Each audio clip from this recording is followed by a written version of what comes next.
the belly of the news beast, just north of the Trinity Church Cemetery and just across the street from the 9/11 Memorial and Museum that now resides in what was the underground footprint of World Trade Tower 1. It is AFA Today on AFR Talk. Kevin McCullough is my name, and I am so glad to have you with us every single day. We like to do something specific on this show. We like to obliterate confusion. We like to amplify truth, and we like to pursue clarity. And that's why I'm glad to have you here and look forward to being with you every single day at the same time. Whatever time of day you're getting this, if you're listening on a podcast or a later film highlight that's stored on the Facebook page, whatever it is, we welcome you. You are welcomed, and I hope that you feel that way. Some very important things that we're going to discuss today. I'm you know that I'm in a constant pursuit of common sense. I'm in a constant pursuit of desiring for us not to be, some of the brain dead types that walk around on the planet. There's plenty of opportunity to be that. I don't want us to be that. I don't want to be that. I don't want to die that way, and I hope other people don't either. But sometimes I can't really tell if other people don't want to be that way or not. Just given some of the ridiculousness with which we find ourselves living with. For instance, on Wednesday of last week, 7-year-old Darren Simak. How old? 7. 7 years of age, Darren Simak. Brought a different backpack from his usual one from the one he normally takes to the Martin Elementary School. And as most 7-year-olds, at least if they're anything like what my 4-year-old is like, and I'm assuming that they may be only slightly better in the brain damage department than the 4-year-old that now currently lives in my home. Bill Cosby's convinced kids are loaded with brain damage. The longer I live, the more I'm convinced that there's some truth to that statement. Anyway, he brought a different backpack than his usual one to his Martin Elementary School.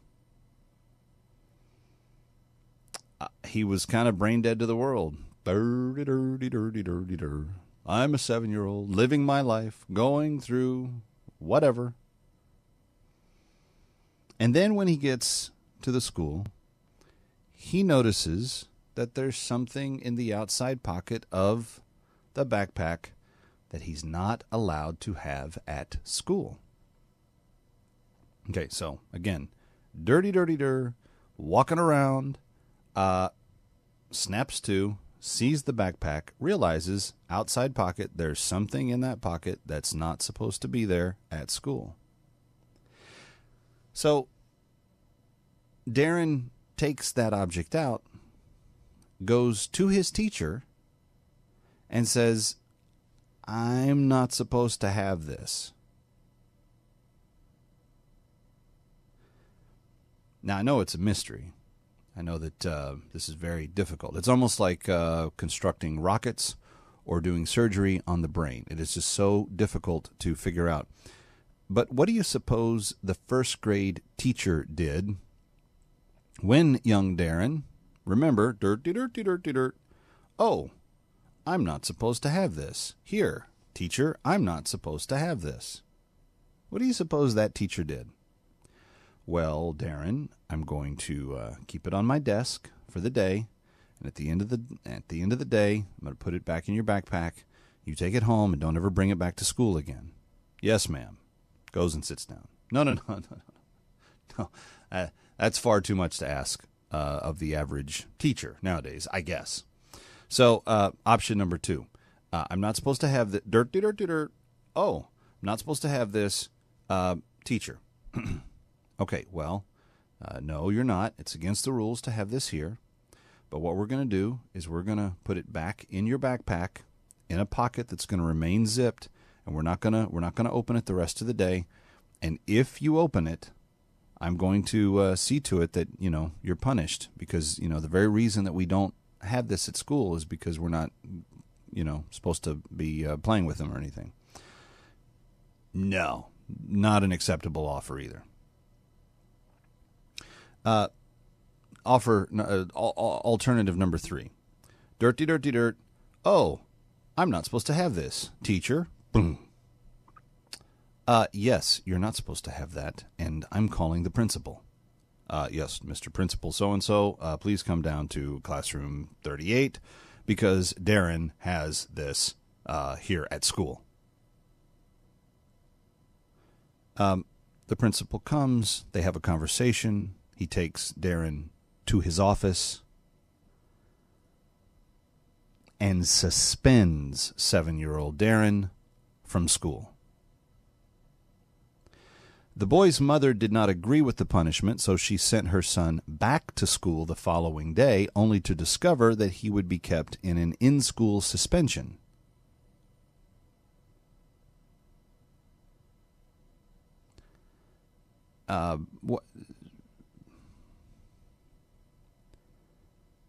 It would be bad enough if this boy had brought a real one of these things to school. What he brought was, in fact, a toy. What he brought was, in fact, a toy that millions of little boys play with every single day around the world. This little boy voluntarily told the teacher what he had. This little boy still got suspended. We want to know why we have a messed up value system where we trade letting a traitor come home who needs to be tried for desertion and executed in favor of 5 terrorists who are going to go back to the field to terrorize us and try to execute us. And we wonder where the value system comes from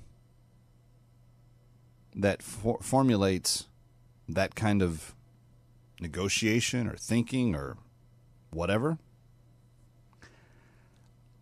I would beg you to consider that perhaps it's starting in the classroom when we tell a young boy like Darren that he has to be suspended for bringing something to school on accident that he voluntarily confesses to and gives to his teacher. Your thoughts on my theory of how our value system is getting messed up these days. 888-589-8840. But it's a true story. 7-year-old Darren Seamack went to Martin Elementary School and had a replica toy gun in his outside pocket on his backpack. He brought a different backpack than he normally brings, didn't know it was in there, realizes it is, takes it to his teacher. Teacher, I'm not supposed to have this. Instead of saying, well, Darren, it's good that you confessed. It's good that you're telling me about it now. I'm glad that you did the right thing. No.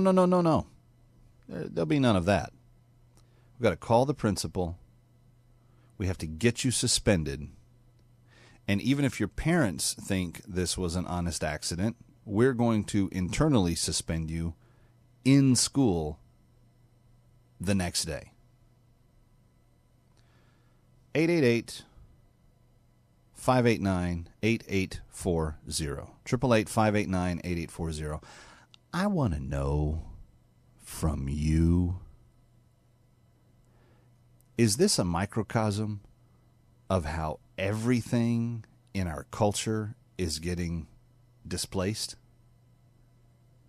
See, you take the God-given instincts of this little boy to confess his sin. I didn't mean to do this. I did it on accident. But here, I'm letting you know that I did something I wasn't supposed to do, and I'm basically falling on your mercy. You can have it. You can throw it away. You can do whatever you want to with it. But here is my contraband, the thing I'm not supposed to have. I didn't mean to bring it, Miss Teacher, but here it is.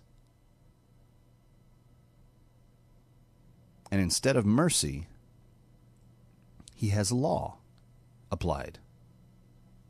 See, there's nothing in society that says when you confess your sins that you can't still be held to the penalty of the exact letter of the law. Oh, wait a second. There is. See, because if you desert your unit and wander off looking for the Taliban, you may claim, I didn't know what I was doing, or I didn't know I wasn't supposed to do that, or I didn't know that would be seen as treason, or I didn't know, whatever your excuse is. There will still be some people that will try to bring you home thinking that they're doing the right thing. And they'll set 5 dangerous terrorists free for you.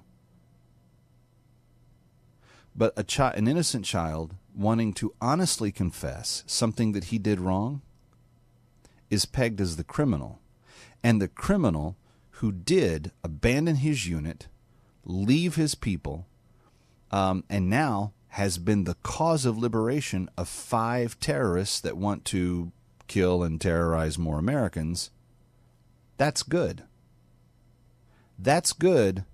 Confessing your sin is bad.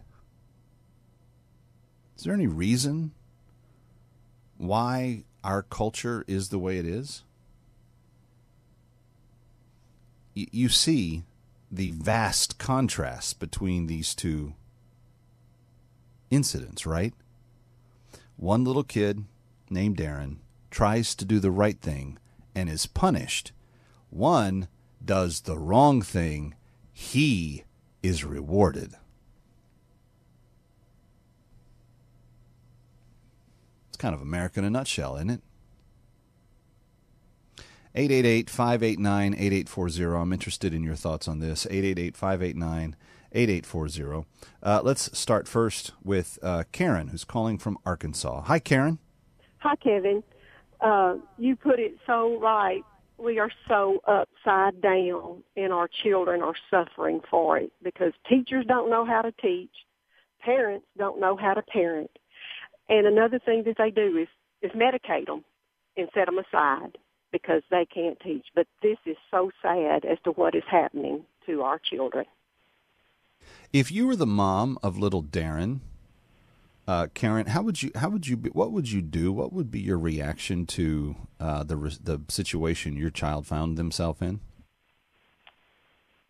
I would go and talk to them and ask them, could they consider another way as to teach that it would teach this boy a better lesson? And if not, I don't know what I would do. Could I take him out of a public school?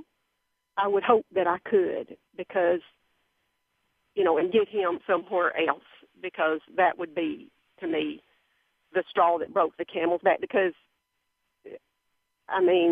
it's so much more to be considered for that child's future. And I'm kind of getting to the point now where I'm kind of beginning to think that public schools are largely useless. Because if this is the best lesson that we can teach a young man about,